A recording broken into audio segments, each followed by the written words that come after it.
somebody falling from the sky. He is a one person from the public.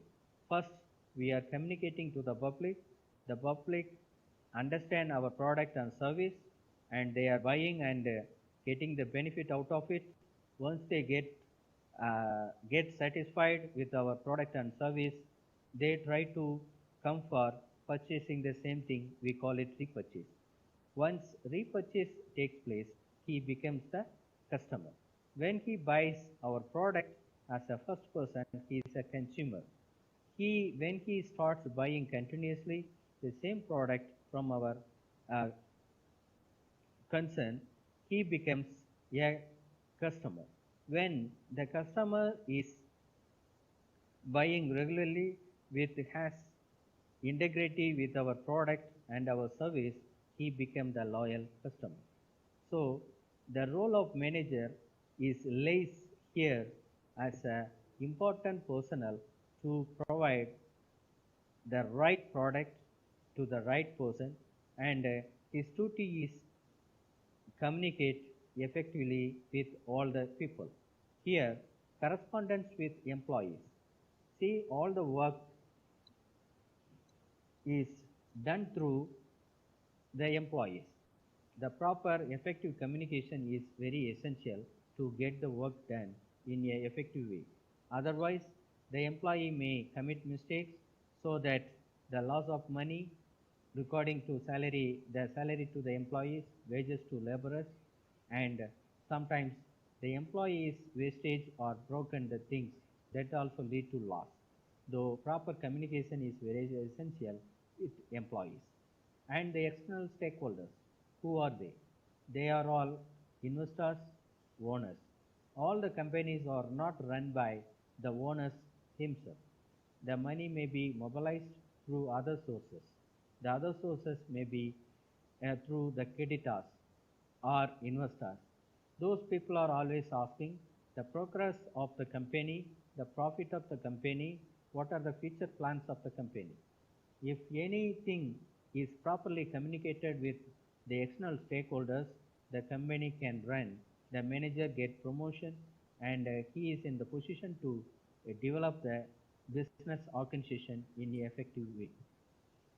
And other stakeholders like customers, the customers is the key person of any business organization. He is equal to God. He should be respected in a proper way. Then only he can be a regular customer to us. Most of the marketing business is not done through advertisement itself. There are different kind of marketing. One is direct marketing. Direct marketing is nothing but a person who is getting benefited out of our product. He is advertising about our product to his family members, friends, relatives. Through that, our product will reach other persons, other people, so that our sales volume may increase, so that the profit can be achieved. And the manager has to create different strategies to increase the employee efficiency, the employee's benefit. We have to use the employee, the skills and the knowledge, either in technical knowledge or intellectual knowledge, to be effective used to the optimum level. Then we can get optimum benefit from the employee, so that the company can develop. Externally, communicate with media and other interested parties to announce new products.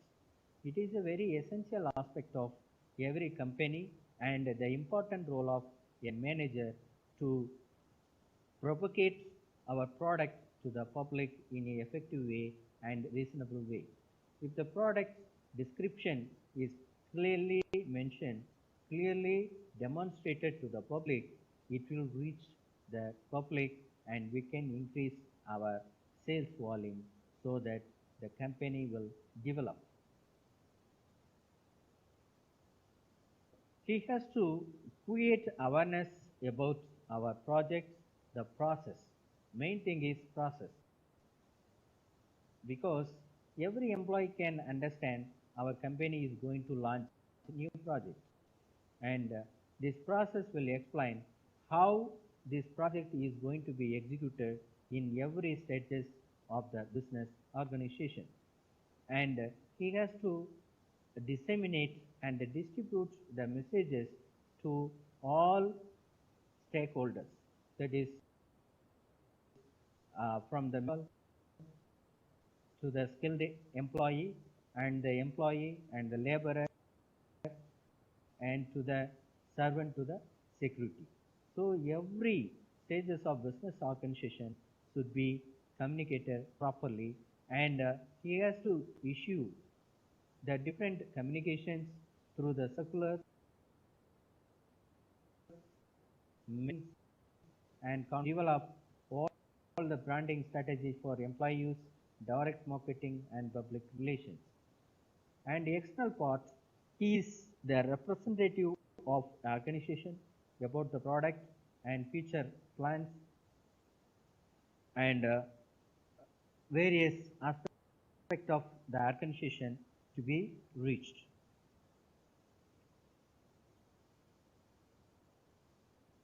He is the spokesperson to the media and general public about any issue related to the business or any disclaimer about the product usage, etc. There are different problems there faced by the people in case of communication.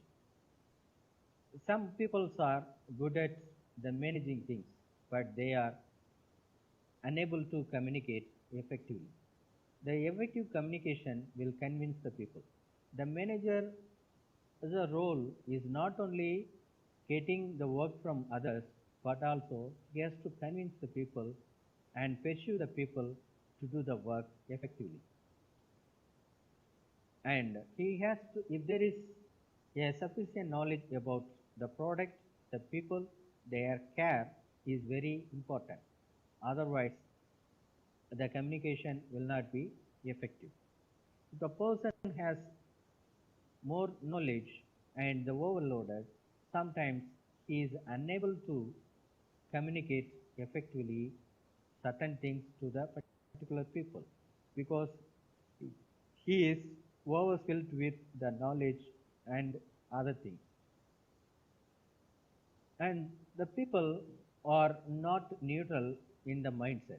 They are not peaceful always because the surrounding activities and other things are fluctuating often, and that is not clearly done with certain aspects unless he is not emoted.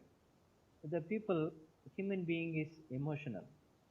We are neutral in the mindset, then communication is very good and effective. And if there is the noise distraction around him, he may be unable to communicate properly. The manager has to choose the right mode of communication. Otherwise, the communication may not reach effectively. When we communicate, it should be short and sweet. It should be effective. It should not be very lengthy and long. It should create more attentiveness towards our speech. The communication. After the meeting or anything is held, we have to get the feedback. Sometimes the manager thinks he has delivered a lot of information to their employees in a particular meeting, weekly meeting or daily meeting.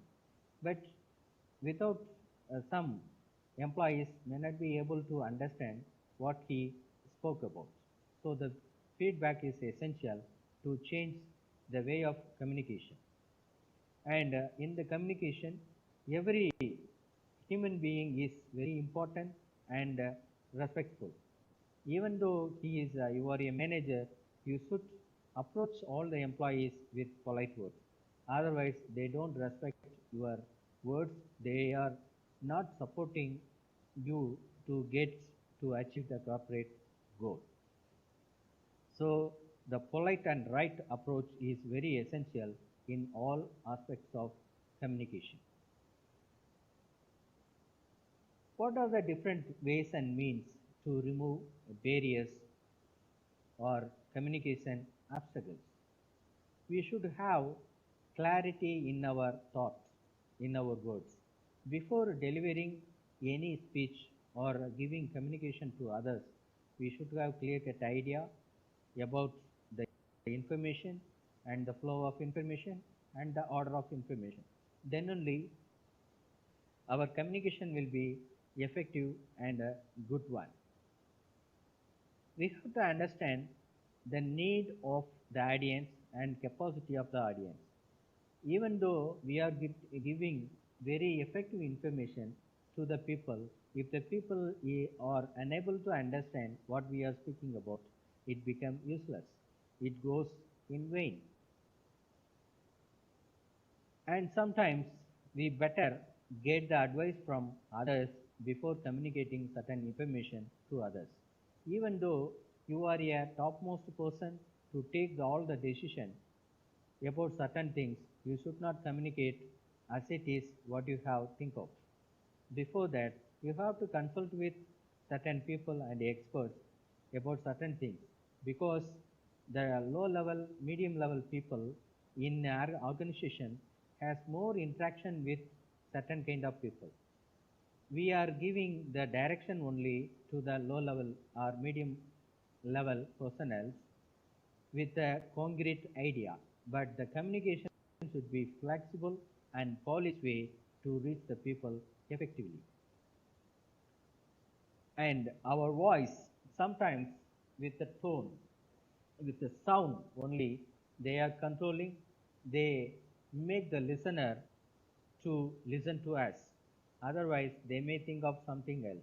The tone is very essential to reach the communication effectively. The language and the way of speaking. So we have to be familiar with the local, easily understandable language, that is regional and colloquial language is very essential for effective communication. Have a feedback from the receiver, that is very essential to better our communication effectively. Otherwise, the manager may think that he has communicated well, but the message may not be reached the listener. Retain consistency about the message. See, the message should be communicated properly and thoroughly, and it should be iterated if needed in some time. The body language, that is signs and gesture, is very essential part in effective communication to reach the public effectively. We have to avoid overloading of too much information at a time. See, we are calling employees and others in particular time to discuss about particular thing. So that information should be reasonable, short and sweet. Communication chain should be short. Yeah, the within very short time it should be communicated effectively. Then only it will reach the people. Keep your anger in control. Yeah, whenever we are talking, the angriness is a very essential emotional aspect that we have to show anger wherever it's necessary. We have to control our anger to have effective communication among the people. Effectiveness in managerial communication. We have to create an environment. That environment should be conducive for discussing something. We should not talk everything or anything in all the places in all ways. We have to create. Sometimes we call particular person to communicate certain things. It should be in a personal way or it should be between two. And all communication should be strong statement. It should be assertive. It should be strong statement. It should communicate thoroughly, properly to the person. Express yourself non-verbally as well as. We should have eye contact. That is very essential. See, through the eye only, we can understand whether the listener is listening to you attentively or not. If the mind is diverted or distorted and he cannot look at you directly, because by watching the eyes or looking at the eyes, we can communicate some other energy other than the words and others.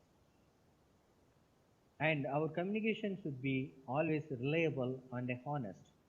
If it is not reliable and honest, the people may not trust on us because always he is lying about certain things. So I don't want to communicate with him. And we have to speak relevant things, important things to the particular time, particular aspect and about. And our communication should be focused on particular thing only because the people divert their communication to other ways by quoting some examples or some instance that communication is diverted to other things. The important things focus may be lost. The manager should be confident in providing valuable information to the particular thing. The mode of communication is verbal. See, we are communicating either through writing, speaking, or body language, but here we are dealing with verbal communication. The verbal communication may be the spoken or oral or written. Examples of verbal communication include speaking to someone in person or on the phone, giving presentations and participating in meetings. Written communication uses symbols that are handwritten or printed with an electronic device. The symbols can range from letters in the alphabet to the use of identifiable images like no smoking image. Examples of written communication include letters, memos, reports, bulletins, and emails, even circulars within the organization among employees. Nonverbal communication is when message is sent without spoken or written words. Examples of nonverbal communication include body language, handshaking, gestures, facial expressions, and tones of voice and even eye contact. According to Dr. Edward G. Wertheim, nonverbal cues in communication have 5 roles. They repeat and confirm what a person is saying if they are being honest.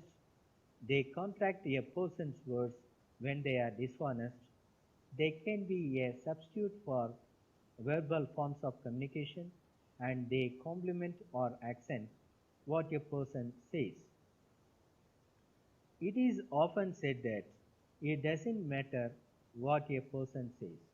Rather, what counts is how it is said. For example, a person could be telling a friend about a sad event, but if their story is being told while smiling, it would be hard for the listening party to say the other person truly feels sad. And other is body language is one of the most observed features of communication. The way a person stands, how close they are to another person, the direction in which a person is facing, and the use of physical contact are all static features of nonverbal communication. Other important aspects include those which are dynamic, gestures, line of sight or eye contact, and facial expression.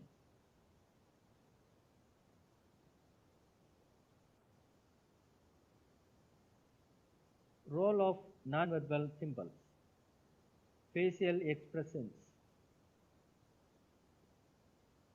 The face expression itself show whether we are happy or normal or tensed or emotional or restless.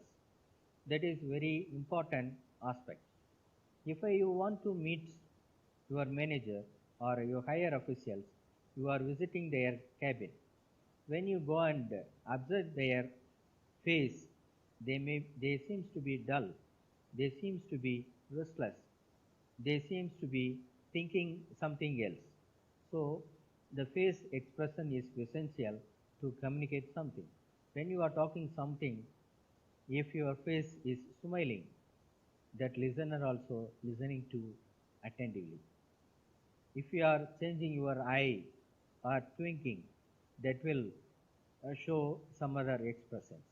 Body movements and posture, how you are standing or how you are sitting or how you are communicating with hand shaking and representing and showing the fingers in a group or one or two like that.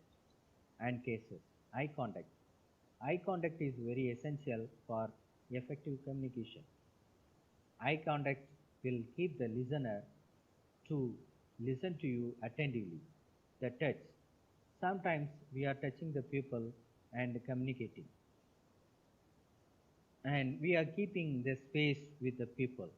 And the voice. Sometimes we are giving the higher tone, lower tone, and we are talking very smoothly and silently. Sometimes you are whispering. How to interpret non-verbal messages? That is one kind is gesture. While it doesn't always mean a person is being honest, displaying forms is largely unconsciously encoded and decoded as a sign of openness and truthfulness. Conversely, crossing your arms in front of your chest is decoded almost everywhere as a negative gesture that conveys defensiveness. We typically decode people putting their hands in their pockets as a gesture that indicates shyness or discomfort. Yeah, sometimes we are shivering in the group of while speaking among the group. We may be shivering. That time we are putting our hands in our pockets. Men often subconsciously put their hands in their pockets when they don't want to participate in a conversation. But displaying the thumb or thumbs while the rest of the hand is in the pocket is a signal of a dominant or authoritative attitude. Nervous communicators may have distracting mannerisms in the form of adapters that you will likely need to tune out in order to focus more on other verbal and nonverbal cues. Head movements and posture. The head leaning over and being supported by a hand can typically be decoded as a sign of boredom. The thumb supporting the chin and the index finger touching the head close to the temple or eye as a sign of negative, evaluative thoughts, and chin stroke as a sign that person is going through a decision making process. In terms of seated posture, leaning back is usually decoded as a sign of informality and indifference, straddling a chair as a sign of dominance, but also some insecurity because the person is protecting the vulnerable friend part of his or her body, and leaning forward as a signal of interest and attentiveness. So we have to sit leaning forward. Eye contact. When someone is avoiding eye contact, don't immediately assume they are not listening or rare guiding something, especially if you are conveying complex or surprising information, since looking away also signals cognitive activity. They may be processing information and you may need to pause and ask if they need a second to think or if they need to repeat or explain anything more. A sideway glance, which entails keeping the head and face pointed straight ahead while focusing the eyes to the left or right, has multiple contradictory meanings ranging from interest to uncertainty to hostility. When the sideways glance is paired with a slightly raised eyebrow, so smile, it is sign of interest. When combined with furrowed Bro, it generally conveys uncertainty, but audio prone to that mix and it can signal hostility. Facial expressions. We have to be aware of discrepancies between expressions and other nonverbal cases and verbal communication. Since facial expressions are often subconscious, they may be an indicator of incongruency within a speaker's message, and you may need to follow up with questions or consider contextual clues to increase your understanding. Skeptics. Consider the status and power dynamics involved in a touch. In general, people who have or feel they have more social power in a situation typically engage in more touching behaviors with those with less social power. So, you may decode a touch with a superior differently from the touch with an acquaintance. Vocalics. People often decode personality traits from a person's vocal quality. In general, a person's vocal signature is a result of physiology of his or her neck, head, and mouth. Therefore, a nasal voice or a deep voice with try not to focus on something you may find unpleasant or pleasant about someone's voice. Focus on the content rather than the vocal quality. Proxemics. The size of the person's territory often speaks to that person's status. At universities, deans may have suites, department chairs may have large offices with multiple sitting areas, lower rank professors may have cozier offices stuffed with books and filed cabinets, and adjunct instructors may have a shared office or desk or office space at all. Since infringements on others' territory can arouse angry interactions and even lead to violence, think of countless stories of neighbors fighting over a fence or tree. Be sensitive to territorial markets. In secondary and public territories, look for informal markets such as prints, books, or jackets, and be respectful of them when possible. Personal presentation and environment. We have to be aware of physical attractiveness bias, which leads people to sometimes mistakenly equate attractiveness with goodness. A person's attractive or unattractive physical presentation can lead to irrelevant decoding that is distracting from other more meaningful nonverbal cues. Tips for effective nonverbal communication. Nonverbal communication is important in the workplace because it affects the work environment. What you communicate nonverbally can expose how you feel. If your nonverbal communications skills are poor, you may be communicating negativity and making your colleagues uncomfortable. To improve your nonverbal skills, you must first identify the areas where you are lacking. Eye contact. Establish eye contact when speaking to others. When you make direct eye contact, it shows the other party that you are interested in what he is saying. If you must give a presentation at work, establish eye contact with the audience. It tells them that you are confident in what you are presenting. Making direct eye contact provides with the comforts needed to communicate with you in written. Facial expressions. Your facial expressions convey your emotions. It, they are typically universal, which means they convey the same message globally. A frowning person is usually upset. Offer a smile when talking to someone. This tells people that are happy or in good mood. It also creates an atmosphere with warmth and friendliness, allowing others to feel comfortable.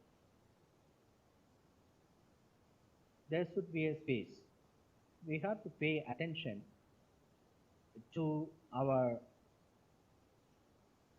proximity to others. Different cultures view proximity in various ways, so take notice if the person you are communicating with is uncomfortable.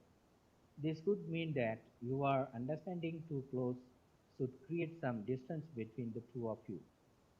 The amount of physical space given can convey many emotions. For example, a person who is behaving aggressively is probably standing very close to the other person.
White போர்டில் போயிட்டு எங்கே எழுதணும் தான் okay வச்சு அங்கே click கூட பண்ணால் கூட மாறும்.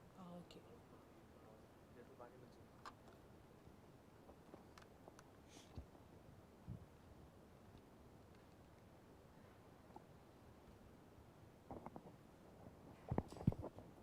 Okay, good afternoon. Can you hear me? Hello, good afternoon. Can you hear me?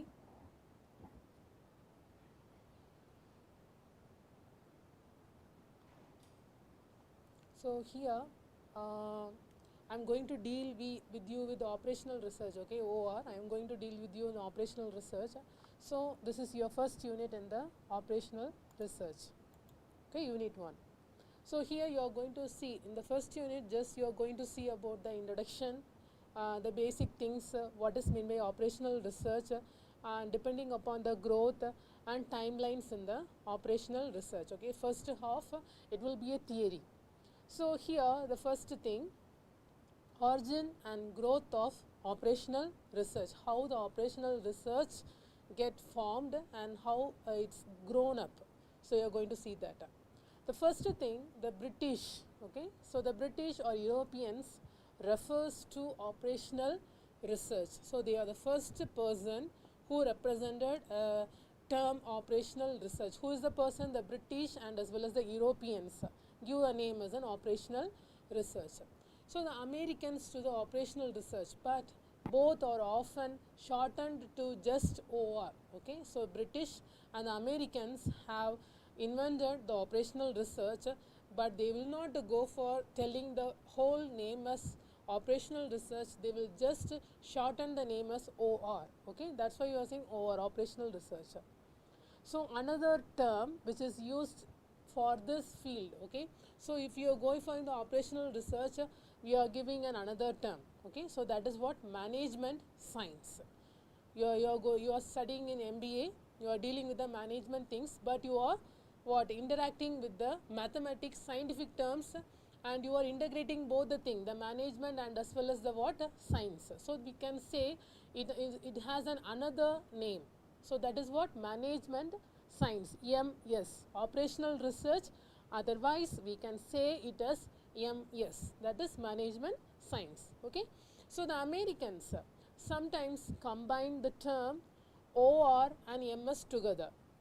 They will combine the operational research and the management science together, and they will say as operational research management science, ORMS. Okay. So the Americans sometimes they will combine both the term together and they will reveal the new name as ORMS. So yet other terms sometimes used as industrial engineering. Okay. Sometimes in engineering department, if you go to see some mechanics and as well as electrical engineering, they will study one unit called industrial engineering. In the industrial engineering, what they deal with that is operational research. Everything is same. Okay. Management we are saying as operational research or management science, and in engineering they will say as industrial engineering. And another name we can give as decision science. Okay. So here there are the different terms for the operational research. What are the terms that you have studied here? Operational research, otherwise known as what? Management science, and otherwise known as industrial engineering or decision science. Next thing, operational research is a relatively new discipline. Okay, we are seeing in the management, we have seen the theories, we have seen how we are going to manage the things inside an organization. So it is it is basically different from the things that we have studied at first. So operational research is relatively a new discipline in the management. The content and the boundaries of the operational research are not yet fixed. That means if you are going to do a business, you cannot say what kind of OR that you are going to use in your business. It is fixed, you can't decide. Okay. So that is, it is not fixed yet what kind of operational research are going to involved in your business. It may vary from each and every business. It is not a fixed thing, it will vary in different perceptions. Okay. So operational research is a relatively new discipline. The contents and the boundaries of the OR are not yet fixed. Therefore, to give a formal definition of the term operational research is a difficult task.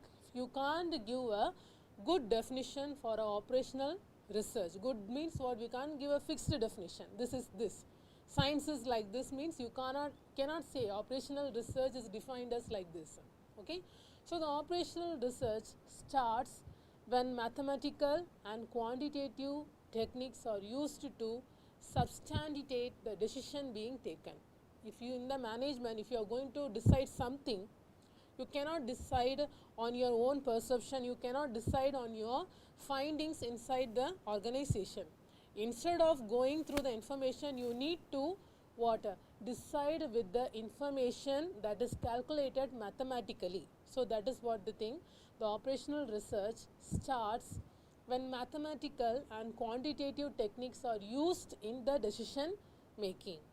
The main activity of a manager is decision making. Okay. So inside a management, the manager will decide what kind of decision is going to be taken inside an organization. So that's the thing here. The main activity of a manager is decision making.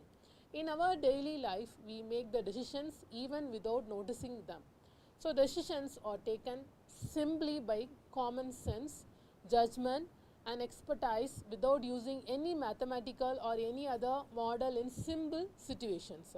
If you want to make a decision, you will go and make a decision without without thinking anything in a critical manner. For example, if you are going for purchasing some goods means you will not decide, you will not go for the calculation. So you will just go and decide, I will buy this much amount of goods for my organization, you will buy that. So that is a simple decision you are making. Okay. So but the decisions we are concerned here with are complex and heavily responsible. So for which purpose you are going for an operational research inside an organization? If you are going to make a decision in a critical situation, okay, so if you want to earn high amount of money inside an organization, you need to think, you need to analyze the situation, you need to calculate how the things inside an organization. For that purpose, you will move on to the operational research in a systematic manner. Okay, if it is a non systematic manner, you will just decide on your own and you will move on in your decision. But if you want more profit in a proper manner, in a responsible manner, you will go for an operational research. Okay. Examples are public transportation network planning in a city. Okay, public transportation network planning in a city having its own layout of factories, residential blocks, or findings the appropriate product mix when there exists a large number of products with different profit contributions and production requirement, etc. Okay, so here we are going to see one example, that is what public transportation network. Okay, public transportation network planning. So if you want to plan for a public transportation network in a city, you need to see the factories, how many factories are there in the city. Okay, how many residential peoples are residing in the particular area. We need to find a way for them to move on from their locality to another place. So you need to see the residential blocks, and next you need to find the appropriate products mix for this factories and as well as the residential blocks. That is what finding the appropriate product mix.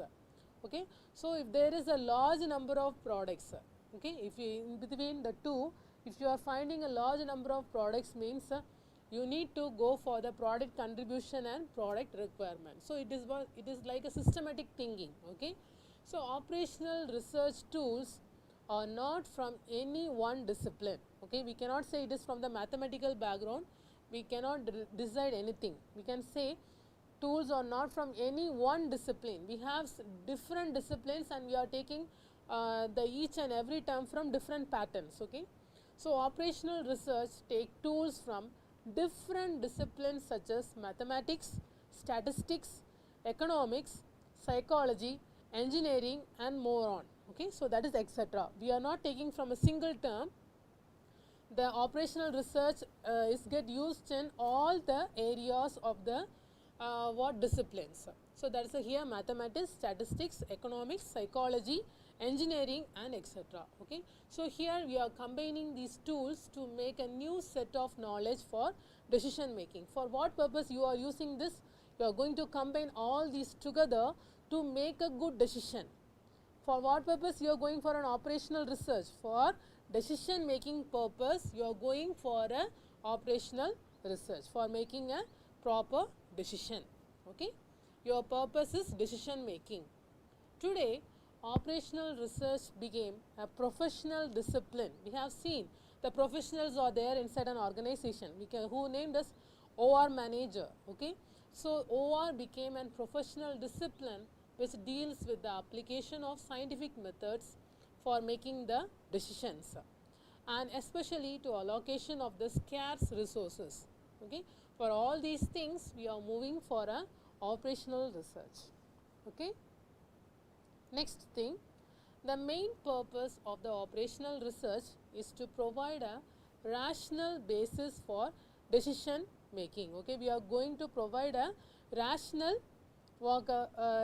basis for decision making in the absence of complete information. If you are not getting the complete information, you are going for an operational research and you will do the research things there and then you are going to make your decision. Okay, so if you are not getting the proper information from particular things, means you cannot make your decision.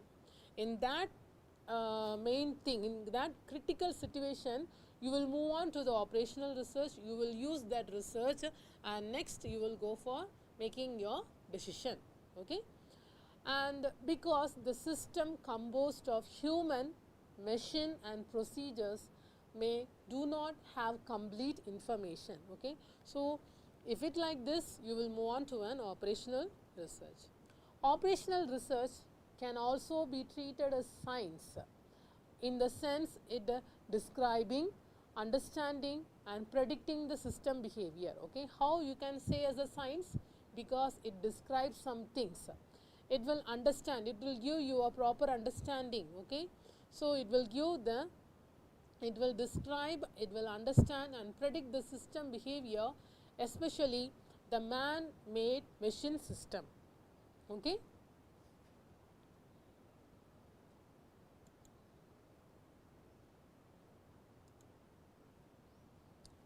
Next one, thus operational research specialists are involved in three classical aspects of science.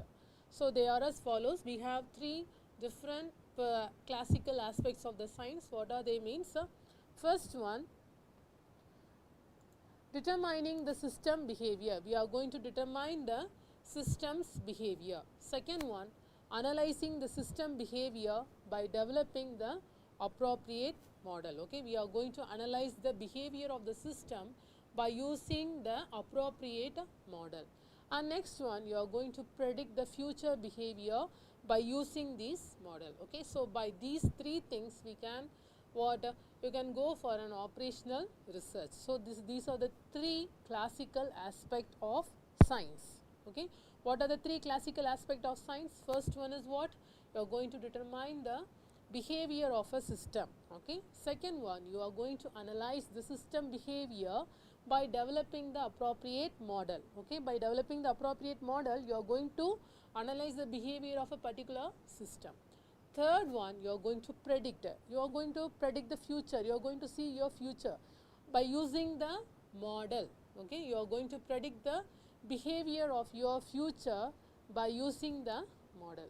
So, these are the three aspects of the science in the operational research. So, the emphasis on analysis of operation as a whole distinguish the operational research from other research and engineering. Okay. So, here we are using very critical terms and in a very very keen manner. It does not have any variations if you are going for an operational research. Only a minute difference it will be have in your output. Okay. So, it is entirely different.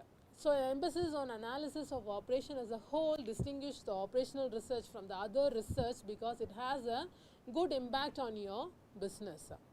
So, operational research is an interdisciplinary discipline. We can say it is an interdisciplinary discipline which provides a solution for the problems of military operations during the World War II. Okay, not only now, in the past, in our ancestors' period itself, the operational research helped in making decisions in the World War II. This is an evidence for you to use the operational research in your future generations. Okay. So, operational research is an interdisciplinary discipline which provides solution to the problems of military operations during the World War II and also successful in other operations also. Okay. Today, the business applications are primarily concerned with the operational research analysis. If you are going to do any decisions and if you are going to make any investment in particular things, you are going for an operational research. Okay. So, today here the business applications or anything that is relied on the analysis. Today, the business applications are primarily concerned with the operational research analysis for the possible alternative actions. So, the business and the industry benefited from organizational operational research in the areas of inventory, in the areas of reorder policies and in optimum location and size of the warehouses, advertising policies, etc. Okay. From all these things, the operational research will be different. Next thing, you are going to see the stages of development of operational research. So, here we have certain stages in developing the operational research. Okay. Now, we are going to see the stages.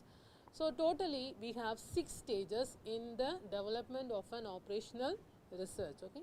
Stage 1, Okay, we are going to see a step 1 stages. Now we are going to see as a steps. Okay, our step 1, observe the problem environment. You need to see the problem, you need to observe the problem, what kind of problem is that, whether I can overcome it. You need to see all these things, observe the problem environment.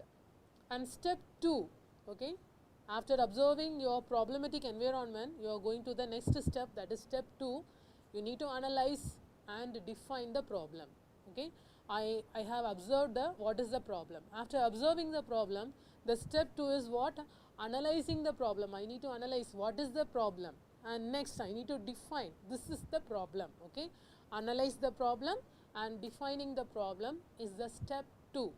Okay, and step 3, and after analyzing and defining, you are moving to the step 3, that is develop a model. Model means what? You are going to develop a pattern, or you are going to develop a procedure to how to solve or how to rectify the problem that you have identified in that particular situation. Okay, so that is what developing a model. And step 4, that is select appropriate data input. Okay, so I have known the model, and after knowing the model, I need to select an appropriate data input. Okay, I will select one particular input and I will apply in that particular area to get the result. So that is your step 4, that is select appropriate data input. And step 5 is to provide a solution and test its reasonableness.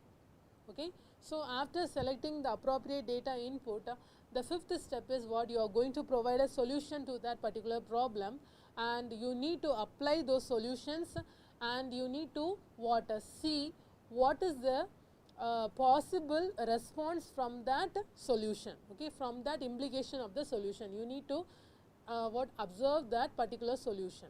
Okay, and step 6, the last 6 is what? Implementation of the solution.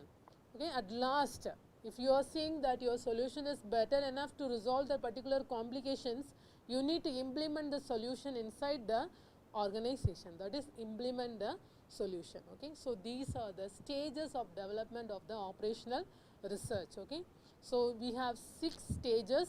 First one is what?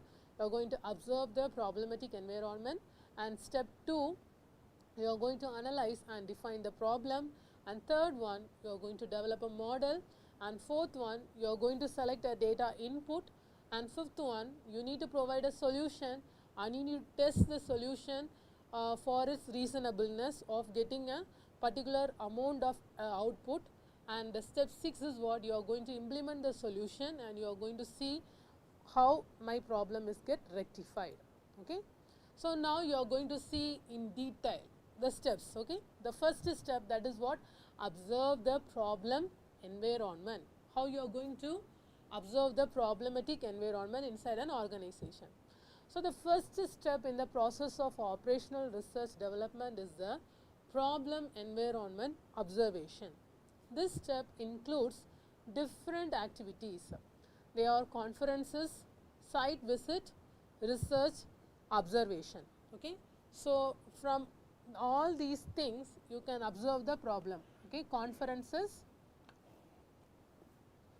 site visit, research, observation. Okay, so by using these you can observe the problematic environment inside an organization by conference, by site visit, research and observation.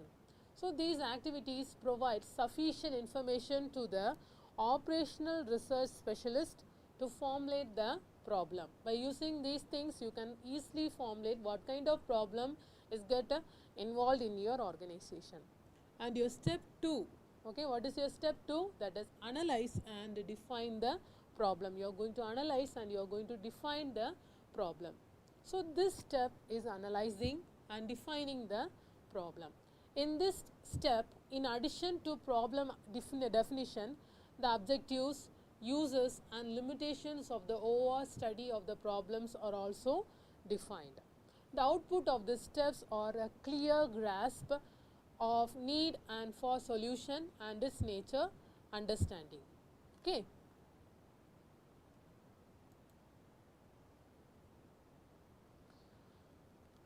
I think the audio is clear. just you check with your center manager, okay? The audio is clear. You need to check with the center manager.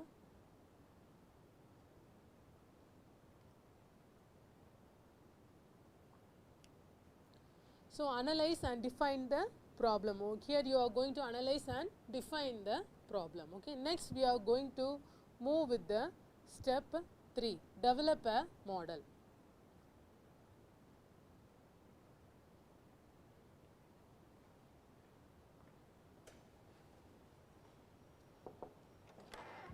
Sir, Mongul irundhu no audio no video nu anuppirukanga.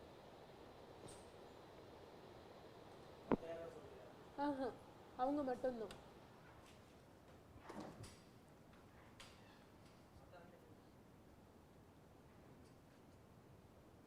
Chippata, can you hear me? Hello? Chippata, can you hear me? Hello, sir.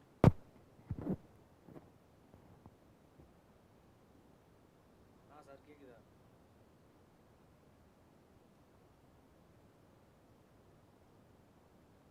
இருங்க, அதான் check பண்ணிட்டு இருக்கேன். வேற யாரும் எதுவும் சொல்லல, நீங்க மட்டும் தான் சொல்றீங்க.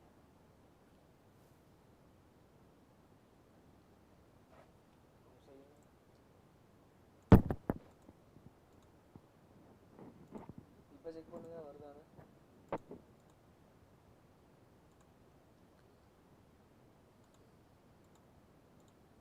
வருதா?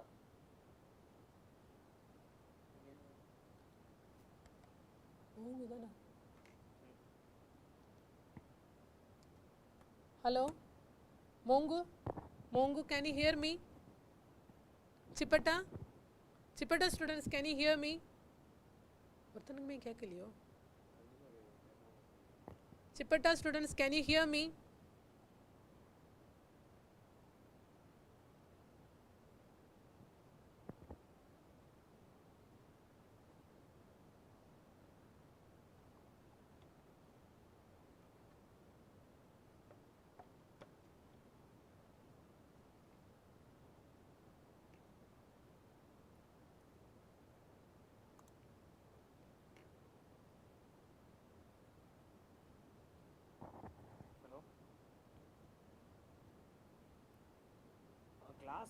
கிளாஸ் இப்போ எடுத்துக்கிட்டு இருக்காங்களா, அது ஆடியோ வீடியோ தான் செக் பண்ணேன் உங்கள் கிளாஸுக்கு போய்.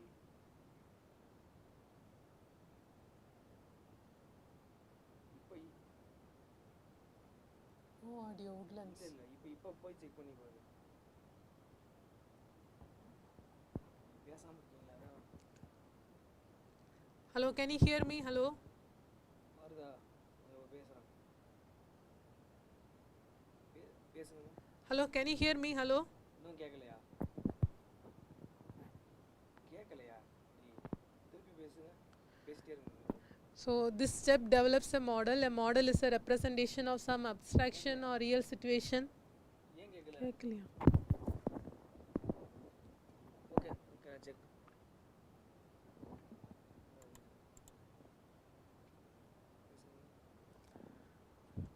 Hello, can you hear me? Hello? Hello?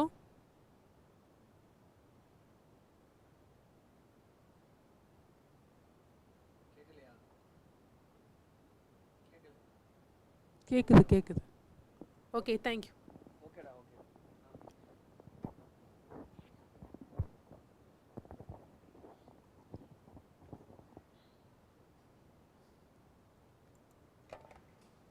Okay, your step 2, okay?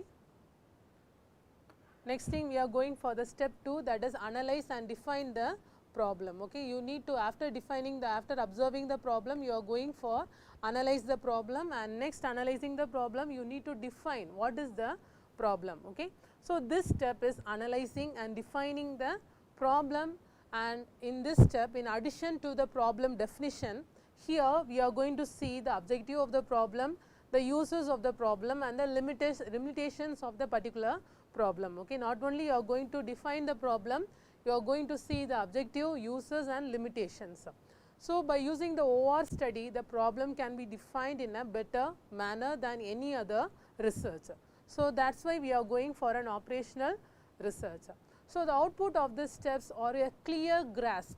We can get a clear idea. We will get a clear information about the problem. So, that is the output of these steps are a clear grasp of need for a solution and its nature of understanding. Okay. So, this is your step 2. Next one, step 3. Okay. Step 3 is what? You are going to develop a model. Now, you are going to develop a particular model. So, this step develops a model. Model means what? A procedure or a pathway to what? Get the solution. Okay. So, model is a representation of some abstract or real solution. Okay. You are going to give a pathway to what? To clear the solution, to rectify the particular problem. Okay.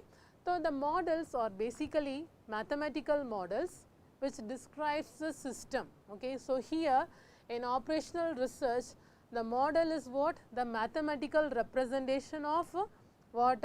Rectifying the problem. Okay. Mathematical models which describes the system process in the form of equation, formulas or relationships. Okay. So, here how the models are get represented in the forms of equations, in the form of formula or a relationship, you are going to define a model. The different activities in these steps are variables, definition. Now, you are going to here you are going to give a mathematical model. So, in this here we are having different activities to create a mathematical model, that is you need to provide a variable and you need to define the variable. So, that is variable definitions, and next by using that particular variable you need to create an equation. Okay. So, that is formulating an equation. Okay. So, that these are the things that is involved in the mathematical model, that is variable definition, and next you need to formulate a particular equation. So, the model is tested in the field under different environmental constraints. Okay. So, here we are describing a model, and after describing a model you need to test that model in different areas inside an organization, that is we are representing a different constraints. Okay. So, the model is tested in the field under different environmental constraints and modified in order to work. If you want to modify anything, you can modify your model and you can modify your equations. Okay. So, that is the thing here. Sometimes the model is modified to satisfy the management with the result. Okay. So, this is your step 3, that is develop a model. Step 4, that is select appropriate data input. You are going to select the appropriate input, data input. A model works appropriately where there is an appropriate data input. Okay. If you have a particular input, you have the variable x1 and x2, y1 and y2, z1 and z2, you can find different variables. Okay. But here if you have a variables, you need to give a appropriate data input to the variables. Okay. So, that is the thing here, a model works appropriately when there is an appropriate data input. You have an appropriate data input. Hence, selecting appropriate input data is an important step in the operational research development stage or process. The activities in this step includes what? Internal and external data analysis. How you are going to get the data here? By using the internal and external data analysis. How you will get the input? By the internal data analysis and external data analysis, you will get the appropriate data input. Okay. So, next one is what? Fact analysis and collection of options and uses of computer data banks. This will also give you the appropriate input. The objective of this step is to provide sufficient data input to operate and test the model development in the step 3. Okay. So, all these things are get used to give you a appropriate input. Okay. So, that is what? Select the appropriate data input. And your step 5. Okay. Your step 5 is what? Provide a solution and test its reasonableness. This step is to get a solution with the help of model and input data. You have a model and you have an input for that particular model. Okay. So, now we have the solution is this solution is not implemented immediately. Instead, the solution is used to test the model and to find there is any limitations. Now, here you need to define different variables and you need to apply those variables in the model. Okay. If you can put x is equal to 1, you need to know what is the output you are getting. If the output is good, you can use that model. If that is not okay, you are going to the next variable, that is x 2 is equal to 2. X 2 is equal to 2 means you need to apply that in the model, and if you are getting the result, it is okay, otherwise you are going to the next variable. Like this you need to apply and you need to find the appropriate model for your problem. Okay. So, that is this step. This step is to get a solution with the help of a model and an input data. This solution is not implemented immediately.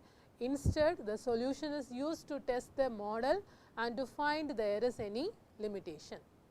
Next one, suppose if the solution is not reasonable or the behavior of the model is not proper, the model is updated and modified at this stage. Okay. If you are not getting the solution correctly and if you are not getting your problem rectified, means you can change your model and you can change your input. Okay.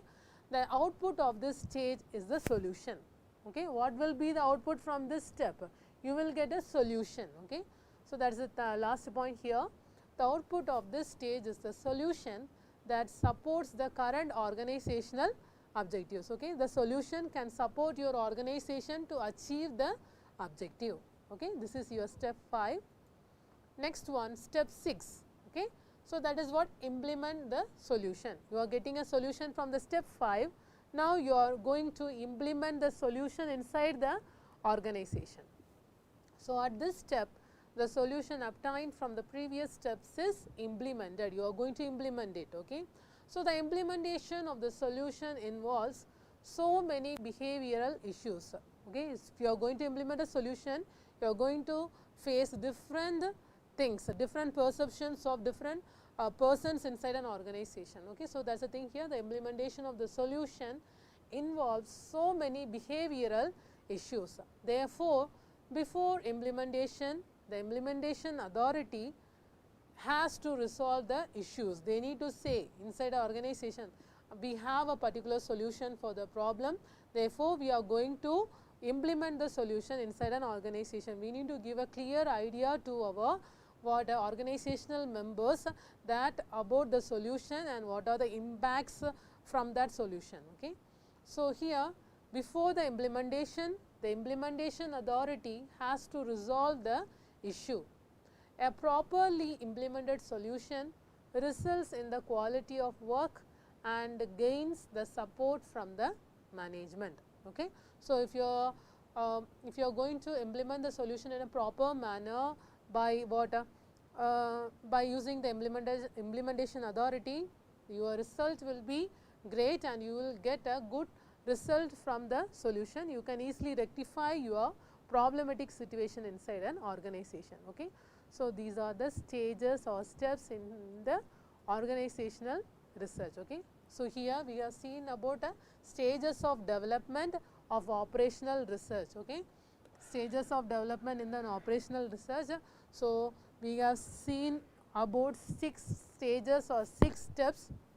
Step 1, that is observe the problematic environment. Step 2, that is analyze and define the problem. Step 3, that is develop a model. Step 4, that is select an appropriate data input.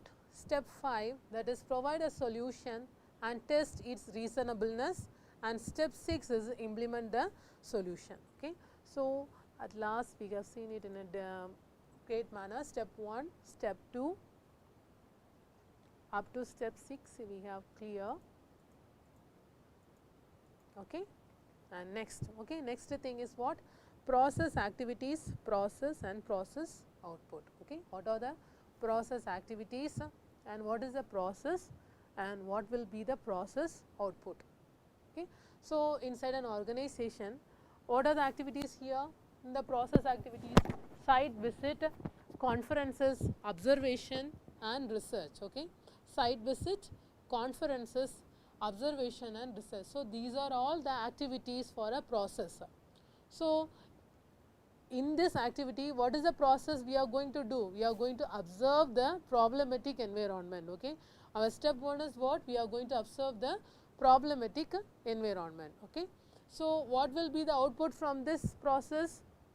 We are getting sufficient information and support to proceed in further. Okay. So, this is our first step: site visit, conferences, observation and research. So, these are the process. And what is the step 1? We are going to observe the problematic environment. The output will be you are getting the sufficient information and support to proceed. And the step 2, what is the step 2? Analyze and define the problem. Okay. For analyzing and defining the problem, what are the process activities you will do? You are going to define the uses, objectives and limitations. Okay. So, by defining the use, objectives and limitations, what will be your output? My output will be a clear grasp of need for and nature of solution requested. Okay. So, this is your step 2, and again we are going for step 3, that is develop a model. Okay. For developing a model, what are the process activities you are going to do here? I need to define the interrelationship, I need to formulate an equation and use to know how operational research model works, and I need to know how to search an alternative model for an operational research. By going on for these process activities, I will get the result. My output will be what? The models that work under the stated environmental constraints. I will get a proper model which can work in that particular constraint. So, this is my process output. Okay. So, these are my steps, and what is the process activities I am going to do for defining the step, and next I will get the output. Okay. So, process activities, I will go for a process and I will get the output. Next one, analyze my step 4. Okay. My step 4 is what? Select appropriate data input. So, for selecting appropriate data input, I am going for what? I am going for analyzing. Analyzing what? Analyzing the internal and external data, facts, collect options, uses computer data banks. Okay. I am going to use all these things to get the result. My result will be what? I will get the sufficient input to operate and test the model. Okay. So, this is my step 4. Step 5 is what? Provide a solution and test its reasonableness. Okay. So, for that I am going to test the model to find the limitation and update the model. First I will test the model and I will update. So, my output will be what? My output will be the solutions that support the current organizational goal. Okay. And my step 6 is what? Implement the solution. For implementing the solution, what you are going to do here? My process will be, I will resolve the behavioral issues, sell the idea, give explanations, and I will involve the management here. So, by doing all these things, I will get the output as improved working and management support for long run operation of model. Okay. So, these are all the process you are going to do to get the output. Okay. So, it will give a clear idea in a detailed manner. Okay. So, all these are the steps and these are the activities you are going to do to get the output. Okay. I think you are clear. Next thing, okay. Next thing, that is what? Definitions of the operational research. We are going into the next pattern, that is definitions of operational research. As stated earlier, defining OR is a difficult task. We have seen it in first that you can't define OR in a particular manner, that this is like this. Okay. So, stating operational research is a difficult task. The definition stressed by various experts and societies on the subject together enable us to know what operational research is and what it does. Okay. By different perceptions, we are going to get a set of definitions or set of explanations regarding the operational research. So, they are as follows. What are the explanations and what are the things that we can get from this? First one, according to Operational Research Society of Great Britain. Okay. Operational Research Society of Great Britain, we can say operational research is an attack of modern science. Okay, we can say it is an attack of modern science on complex problems. Okay, we are saying that it is an attack of modern science on complex problems arising in the direction and management of large systems of men, machine, material and money in industry, business, government and defense. That is, if you are going to deal with the large organizations that cannot get controlled by a single man, so there arises a problem. So, for resolving those problems, we are going to involve the operational research to resolve the particular problem in a proper manner. So, this is a definition here. Okay. So, according to the Operational Research Society of Great Britain, operational research is an attack of modern science on complex problems arising in direction and management of larger system. Okay.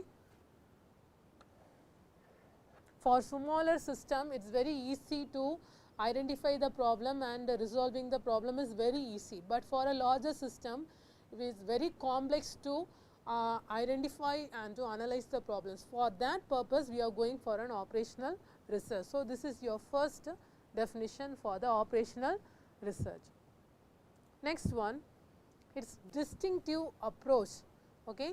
Its distinctive approach is to develop a scientific model of the system, incorporating the measurement of factors such as what? Change and risk. Okay. So, here the changes and the risk will be more we cannot say today we are facing the problem is tomorrow also the problem will be same. It will get changed and the risk pattern will also differ from today. Okay. So, it will be changing, the phases will change, the problems will change and the risk factors will also change. Okay. So, for that changes you need to implement the operational research to get a better solution.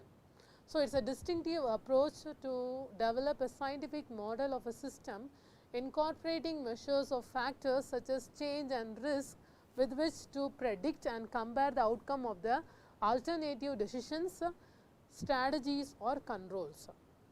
The purpose is to help the management determine its policies and as well as actions scientifically. Okay.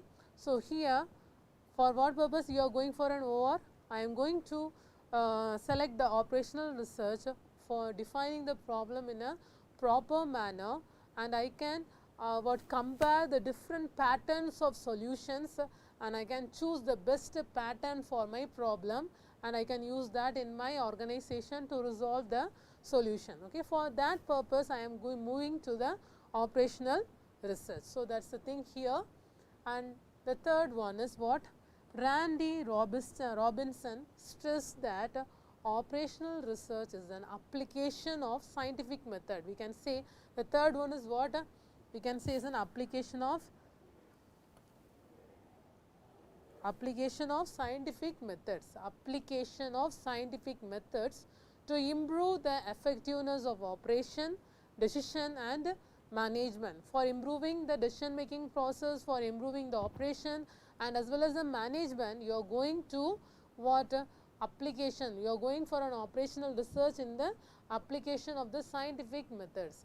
So, by means such as analyzing data, you can go for data analysis, you can go for a creation of the models in a mathematical manner and proposing an innovative approaches. Okay. And operational research professionals develop scientifically based information that gives insight and guides the decision making. Okay. So, here it can help you in the decision making process. Okay.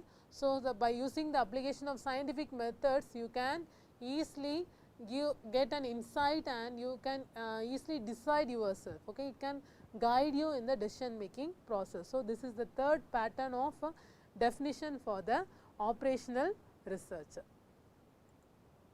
Next one, they also develop related softwares. Okay. Now, we have different types of softwares for making the decisions in a IRSS and SOS softwares. Likewise, for industrial purposes, we are creating softwares for the research purposes. Okay. So, here by using operational research, we can develop related software, system services and products. And next one, Morse and Kimball. Okay, Morse and Kimball, the fourth thing, fourth definition, that is from Morse and Kimball have stressed the operational research is a quantitative approach. It is not a qualitative, we can say it is a quantity by the amount, okay, quantitative approach, and described it as a scientific method of providing executive departments with the quantitative basis for decision regarding the operations under their control. By the mathematical model, by the quantitative method, you can solve the problem. So, that is what operational research is. Okay. So, this is the thing that was stressed by Morse and Kimball. Morse and Kimball is explaining operational research as a quantitative approach. Okay. This is your fourth thing. And the fifth one, okay, Satie. Satie considers operational research as a tool. Okay. Here he was considering it as a tool of improving the quality of answers. Okay. So, here he was defining the operational research as a tool to improve the quality of the answers that you are getting. Okay. To improve the quality, they are going for an operational research. So, this was stressed by Satie. Satie considers operational research as a tool of improving the quality of answers. He says operational research is an art of giving bad answers to the problems which otherwise have worse answers. Okay. So, this is another perception of Sandy. Next one, Miller and Starr. Okay. So, sixth person. So, this is Miller and Starr state the operational research as an applied decision theory. He was stating that operational research as an applied decision theory which uses any scientific, mathematical or logical means to attempt to cope with the problems that confront the executive. Okay. When he tries to achieve a thorough-going rationally in dealing with his decision problems. So, he was saying that operational research is a applied decision theory.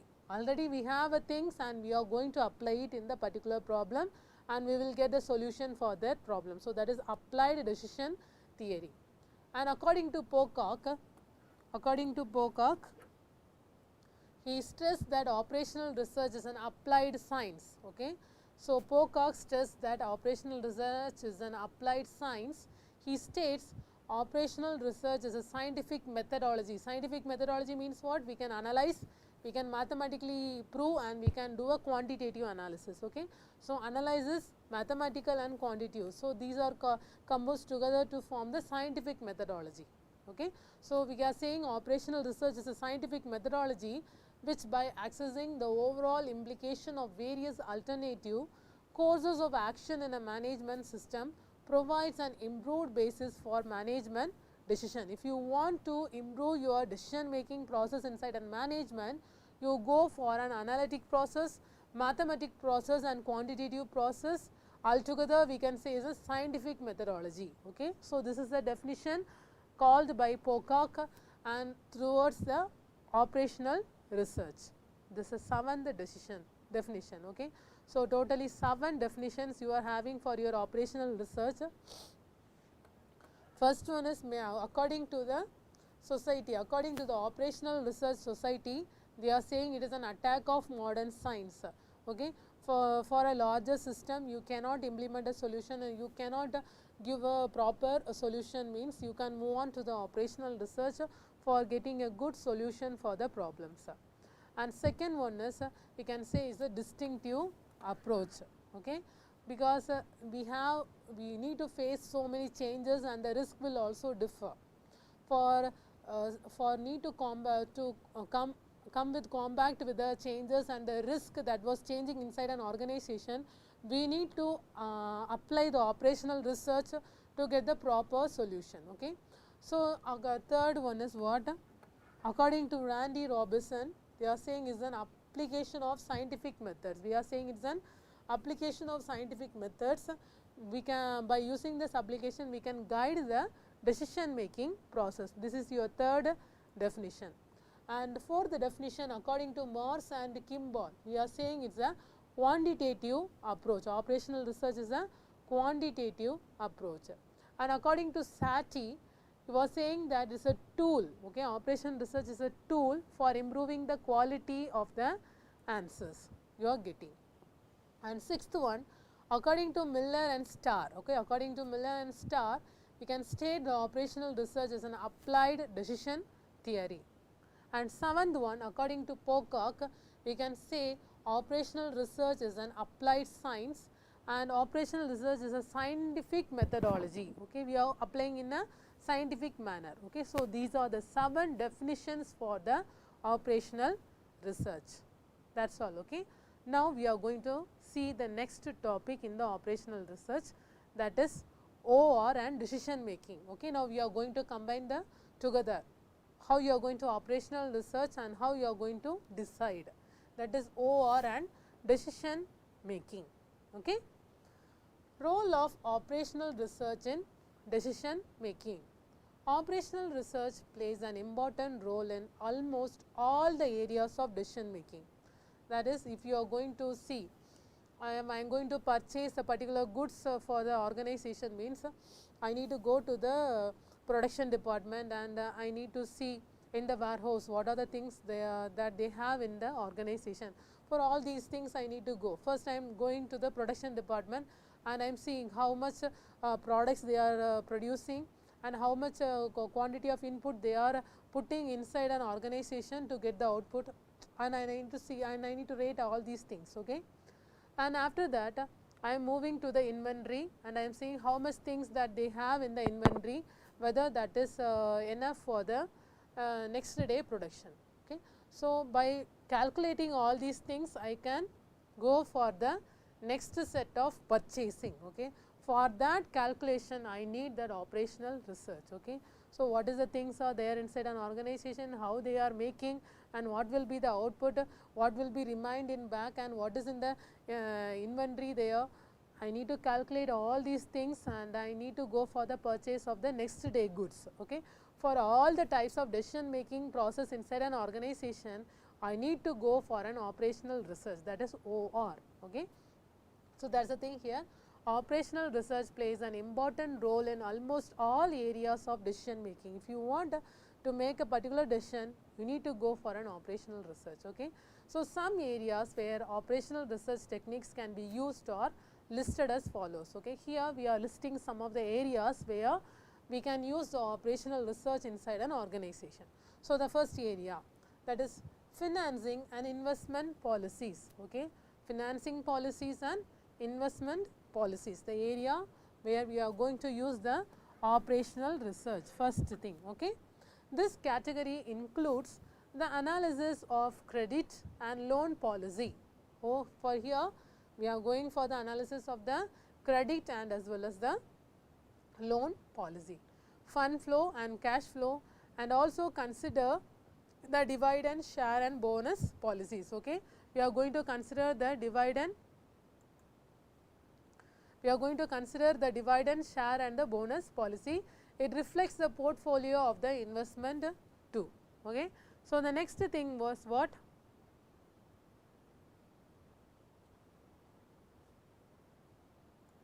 Next policy is selling, promotion and marketing publicity. Okay. For the next thing we are going to use the operational research. For here also I am going to use the operational research, that is selling, promotion, marketing and publicity. It emphasizes on selection of the product and timing, which means what type of commodity should be manufactured at the proper passage of the time. Okay. So, it focuses on the media of publicity like print media and electronic media may be chosen. So, it also used to know about how many number of salespersons are required to some specific area. Moreover, operational research also used to select the product mix, which include product, price, place and promotion. We can say as 4P. Okay. Product, price, place and promotion, the 4 P's of the marketing: product, price, place and as well as promotion.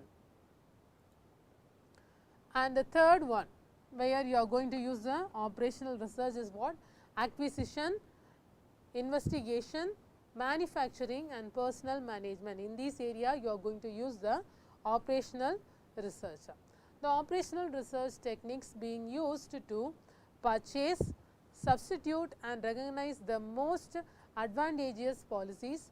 These techniques also include location and manufacturing size of retail outlets, factories and warehouses, loading and unloading facilities for trucks, allocating and scheduling of resources and optimum to merge the products, recruitment and selection of best suitable employees for a company and job assignments, etc. For all these things you are going to do the operational research. It is very easy for you, that is acquisition, investigation, manufacturing and personnel management, how they are using the operational research. So, the next thing is what? For the research and development inside an organization, I am going to use the operational research.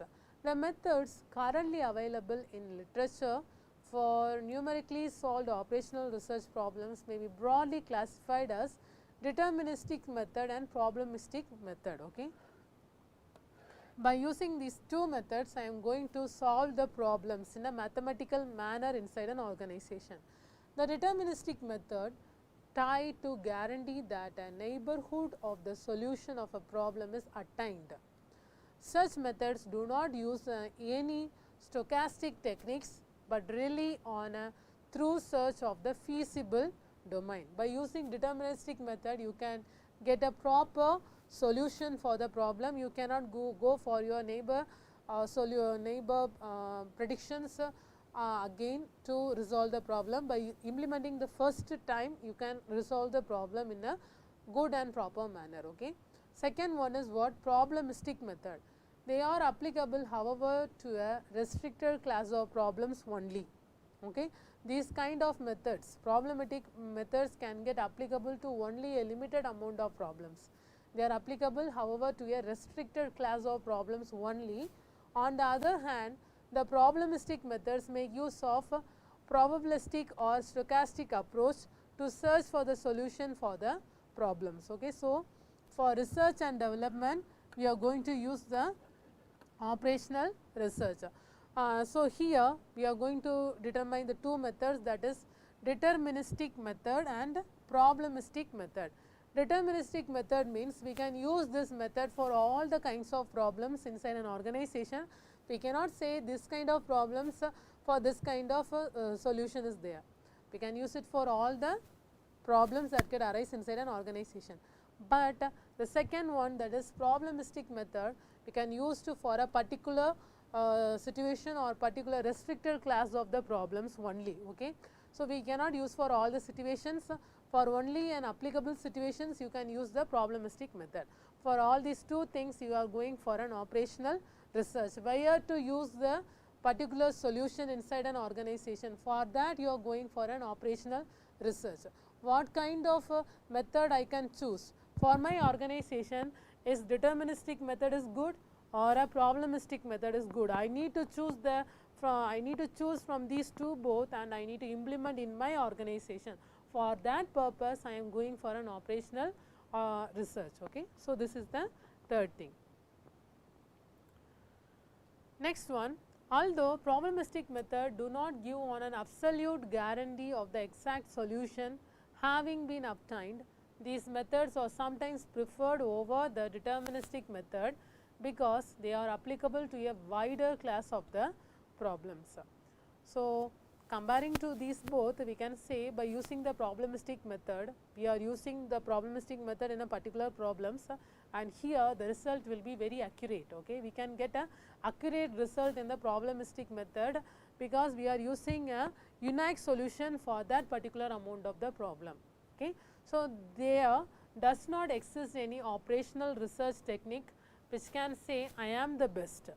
Therefore, there is always a need to investigate and develop an operational research technique for a better solution. Okay. So, here we are using only two kinds of solutions, and we cannot go for the third. We do not have any third solution. So, for finding the third solution, we need to go for an operational research inside an organization to find a better solution.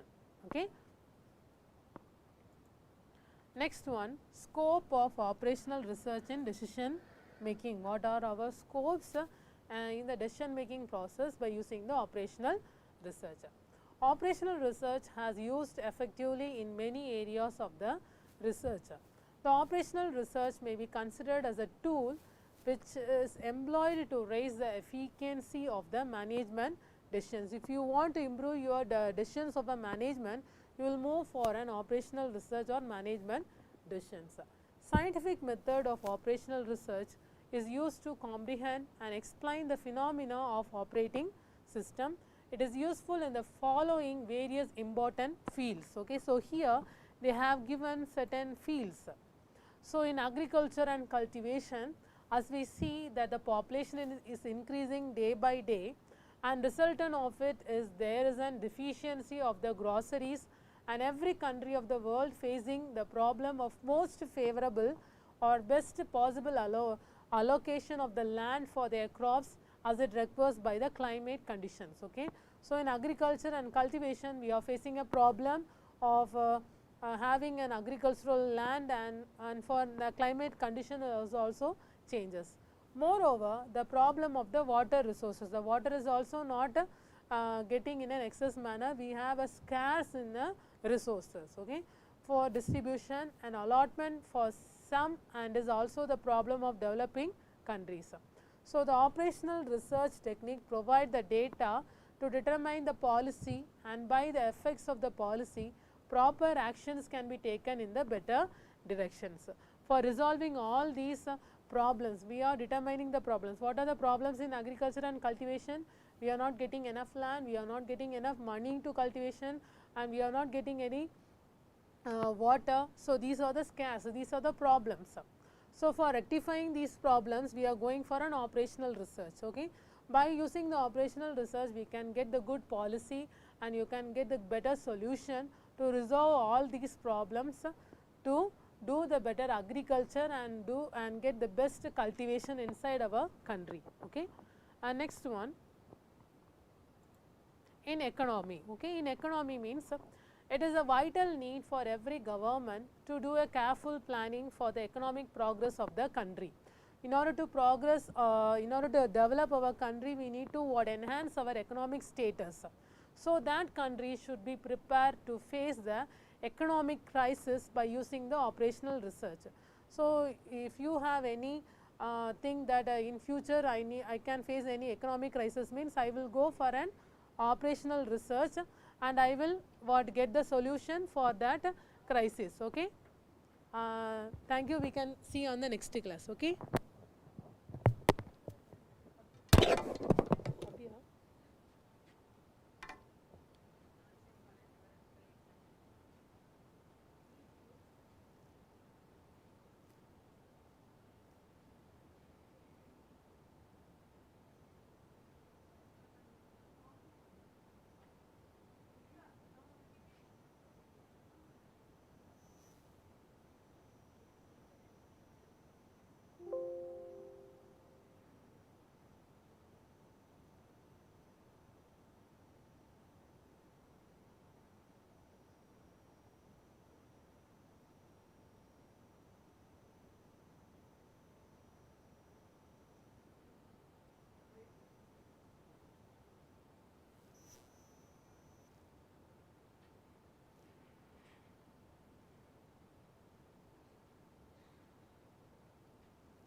So good afternoon, everyone. Good afternoon.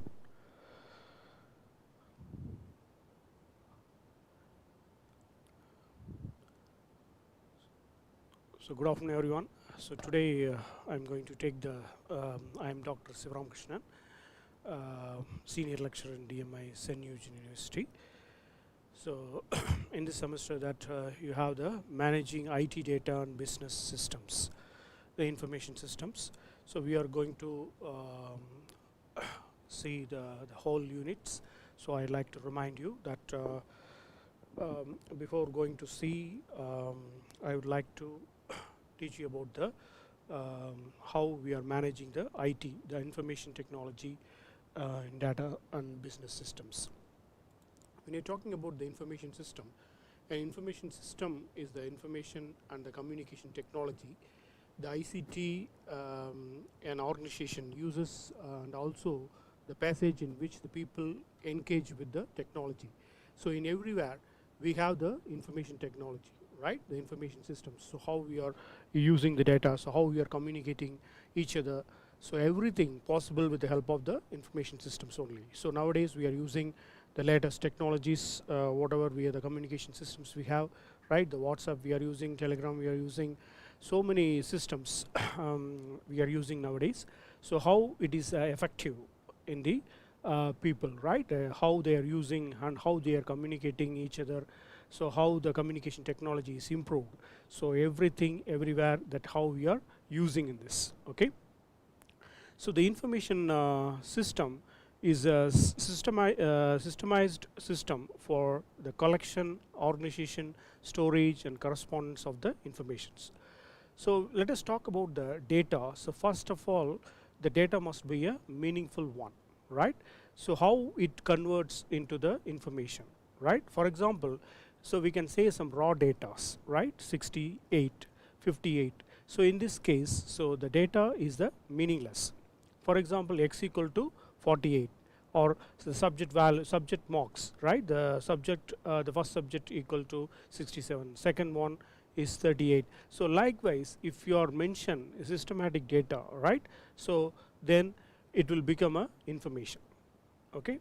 So the information system we are using is the systematized system for the collection, organization, storage and correspondence of the informations. So how we are effectively we are using the information system, okay?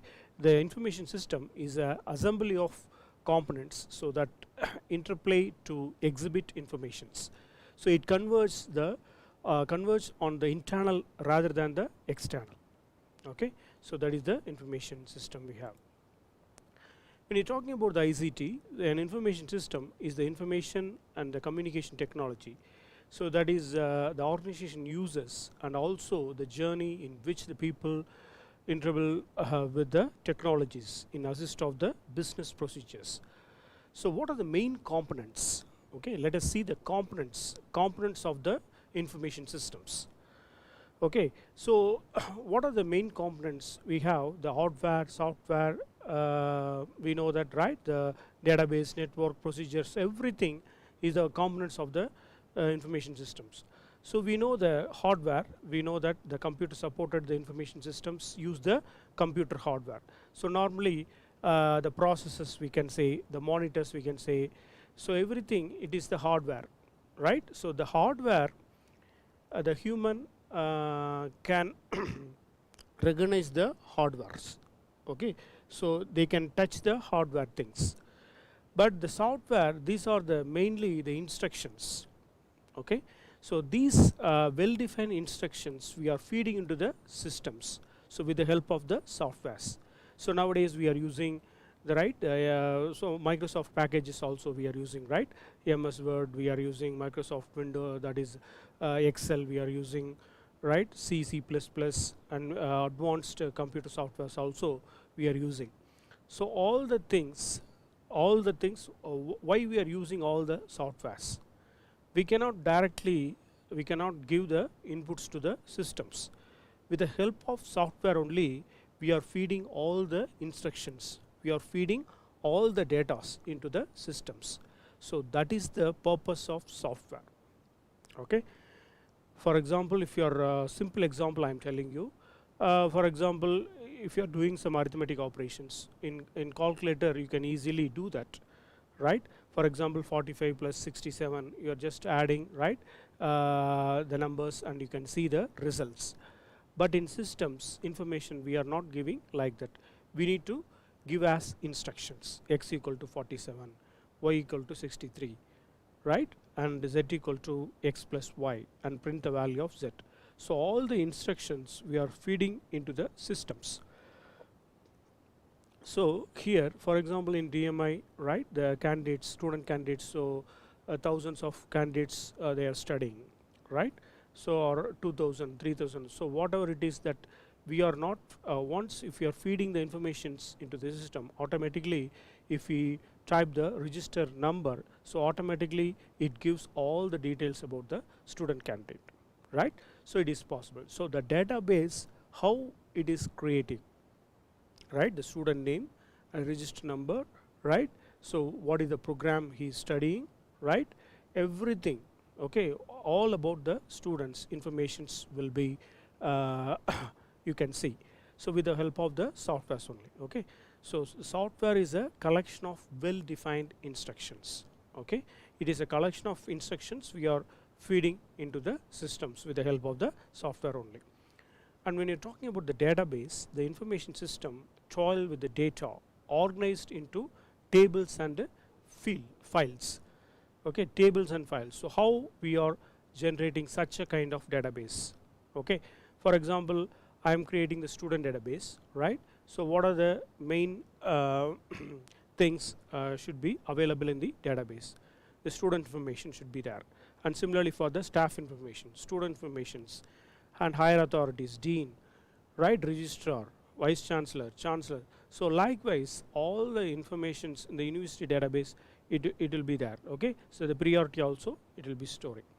So the database which contains the data, organized data. For example, if you want to see the department database, right, so what are the departments available in DMI, right.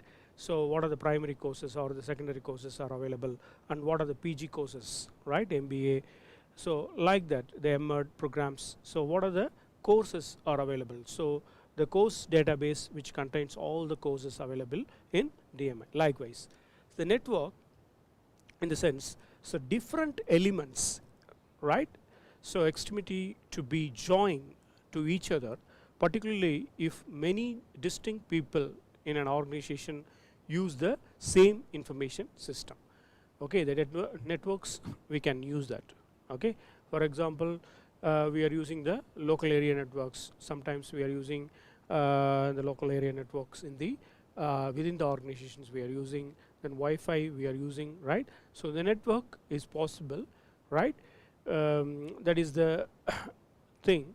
The wide area network is available, local area network is available, so many things. So based on the requirements, right, so we are giving access to the students or staff members or higher officials, so we can give that network. So the network is a important one, right. So everything is connected with this network here. And talked about the procedures. So this describes so how specifying data in advance, okay, and analyzed in arranged to get the answers for which the information system is designed, okay. So that is the procedure, okay. So what are the components? I would like just to remind you. So the hardware, right. So the hardware, the physical component we can say, so the users can easily touch and recognize the hardwares.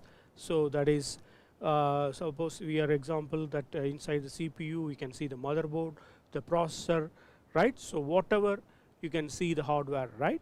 And similarly for the software, and we are talking about software, it is a collection of instructions we are feeding into the system, right. Organize the process and analyzing the data, everything is possible with the help of the software. And database, the information systems, right. So toil with the data organized into tables and files. It is a collection of field items, data items, right. So that will be created as a database. It may be a student database or a staff database, right, or higher officials. So whatever it is, teaching employees and non-teaching employees, students, UG students, PG students. So likewise the database can be created and network the different elements, right? So that is the particularly if many distinct peoples, so that is organized use the same information systems, alright. So nowadays we are using the networks. And then procedures. So this describes how specifying the data in advance, the analyzed in arrangement to get the answers for which the information system is designed. So that is some procedure is there, okay. So that is the thing, the main the components of the information systems. So the flow of the information system, so how the flow, the data, so how it is communicated, the data, right, and the people, the hardware, software, so how it is interconnected with the information systems. So the data must be a meaningful one, so then only it will become a informations. So how the people that using the datas, right, with the help of the software and hardware, right. The hardware software is cannot run with the without help of the hardwares, right. That is why we classified it, there are two main classifications in the software, that is system software and application software. In application software mainly directly deals with the hardware, okay. So in system software we can say that is the operating system, right. So without operating systems we cannot work any kind of softwares, right. We must have the platform or any kind of operating systems we must have. So then only we can run all the softwares. So how we are communicating, how we are interacting with all the components we have, okay. So that is the system. I hope you all understand this. And when you're talking about the information types of information systems, so this types of information system, when you're talking about the types, so mainly it is for the transaction and the office automation purpose and decision support systems purpose, right. So we are using the information systems. So first one is a TPS that is transaction processing system, okay, the transaction processing system. So obey the people in the functional level of organization, okay. It aggregates and store the information around the transaction and direct some aspects of transactions, okay, transactions. A demand of article in the store in the case of transactions, okay, and the knowledge works systems, KWS. So it is also used by the technical staff as standard performance to turn design specifications into graphical designs. It uses the computer aided design manufacture. So that is the CAD CAM, okay. So computer aided design or computer aided manufacture. So all the technical drawings, all the technical stuffs in the KWS, all the technical stuffs and technical drawing, everything using the graphical design, using the CAD CAM techniques, okay, using CAD CAM techniques. And then office automation systems, it is also one of the type of the information system. So simply we called as OAS, automation, office automation system. It helps the the knowledge level of organization. The system serve the individuals in the processing of the personal and organizational data, okay. So it executes and calculations, right, and composed documents. For example, we are using the word processing, right. So the DTP works all the word processing, and we are using the Excel, right, the spreadsheets and file managers, personal schedule and presentation packages. Everything is a office automation systems. So everything is built, right. So that with the help of this office automation we can build all these things, right. So with the help of the word processing. For example, if you design some templates or if you design some documents, right? So that is with the help of the word processing, MS Word, which we are using, or any kind of calculations if you are doing, right? So you are using some statistical functions, you are using some financial functions, right? Or doing some calculations, everything is possible in the Excel. That is the spreadsheets we are using, right? And file managers also is one of the office automation tool, and then personal schedule and presentation packages also we are using in the office automation. And the next one is the decision support system, DSS. So what is the DSS? It is the strategic management staff, that is the senior officers in making the decisions. So the higher officials also making some decisions, right? So the decision support system is a important one, very, very important one. The system normally it uses the plan, right? So how the information plan or analysis tools in an arrangement for managers to constitute the simulations and predictions.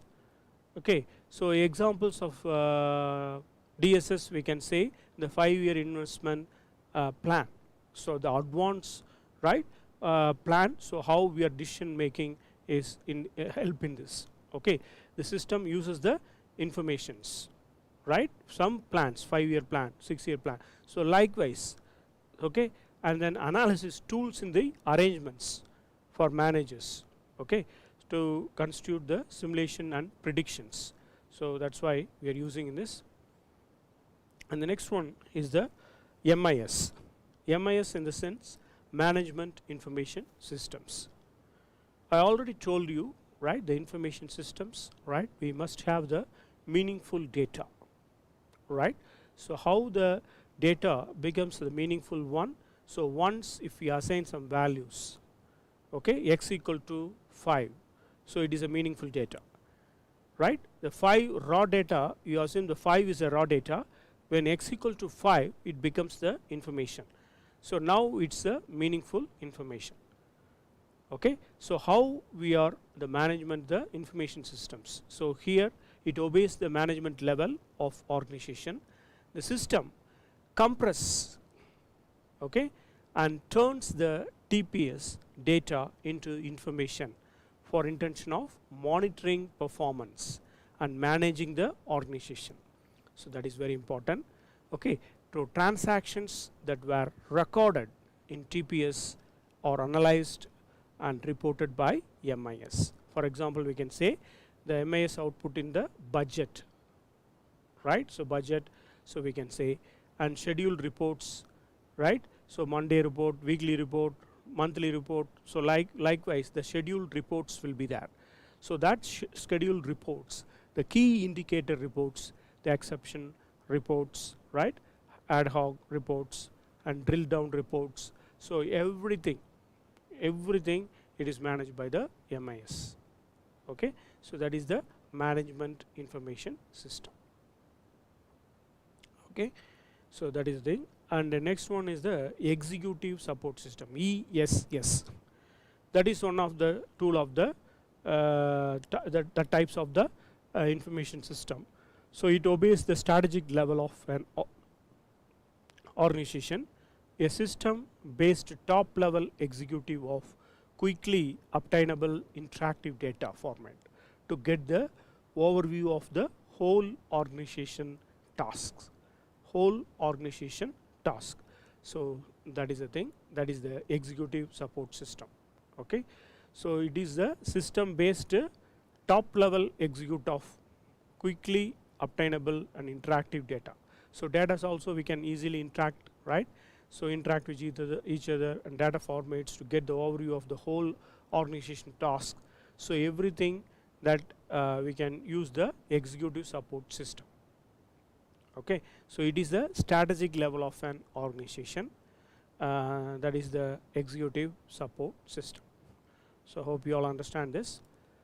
And then what are the main advantage?